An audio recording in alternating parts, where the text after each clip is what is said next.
Well, forget what housing might do. This is what President Obama did do today. The president setting a precedent, becoming the first U.S. president to come out openly in support of gay marriage. Now the guys who want to be the next president are reacting. We're going to be hearing from Mitt Romney on this very show tomorrow. But first, his sole surviving challenger, Ron Paul, with me right now. Congressman, very good to have you. What did you make of the president's change of stance on this?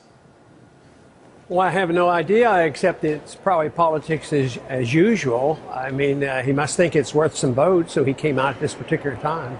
That's about all I can figure out. I don't even know, Congressman, if there's a libertarian point of view on this, but is there? I mean, for or against gay marriage, does it matter?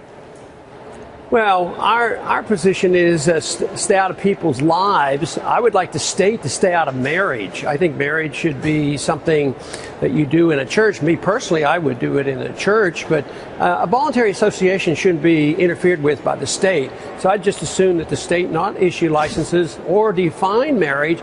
Let the individual, let two people define marriage. And it'll annoy some people, but it also would get rid of this whole debate. We wouldn't be arguing about the definition of marriage. I can have my definition, somebody else can have theirs. So it's the interference of the state that we see that gives us this difficulty. Congressman, Mitt Romney, when he did address reporters earlier today in Oklahoma City who asked him about this, he was very terse to the point, didn't dwell on it, in fact, left quickly. I believe a marriage is between a man and a woman, and left it at that. What do you think of that? Well, I don't have any problem with that. That's my personal belief. I've been married for 55 years, so that's my personal belief.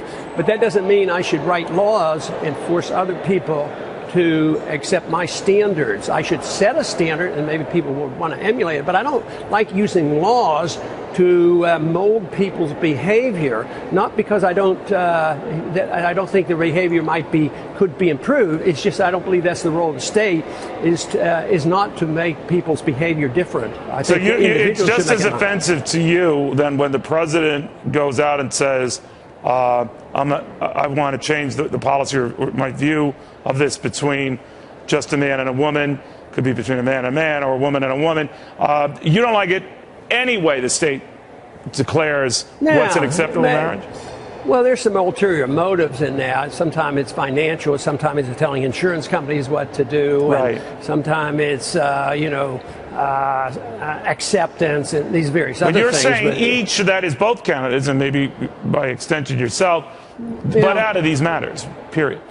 Well, but I just think it's more appealing to more people by not being judgmental and making all these rules. I don't like economic rules, but I don't like rules in social orders either, other than the fact you can't force people to do anything, and you shouldn't be overly judgmental. So you don't force people. I don't want to force people in social conditions any more than in economic conditions.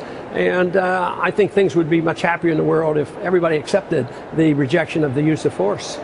Gary Johnson, the former New Mexico governor, was here. He got the libertarian nod, as you might have heard, Congressman. The talk was that you were asked to be their candidate, and they then walked to him, that you turned them down.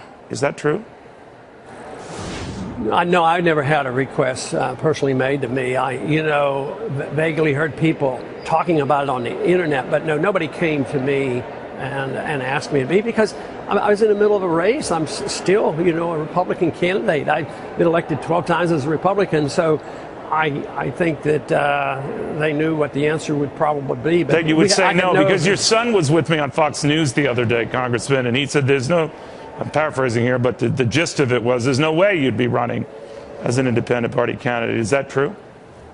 Well, that's what I've said all along, that I have absolutely no plans to do it. So if you had your choice between, if you don't get the nomination, and it would be a Herculean leap for you to get the nomination, Mitt Romney, Gary Johnson, Barack Obama, who do you vote for? Well, I'm still voting for myself because I'm still a candidate. All right, good answer, good answer. All right. Congressman, great seeing you again. Thank you very, very much. Thank you.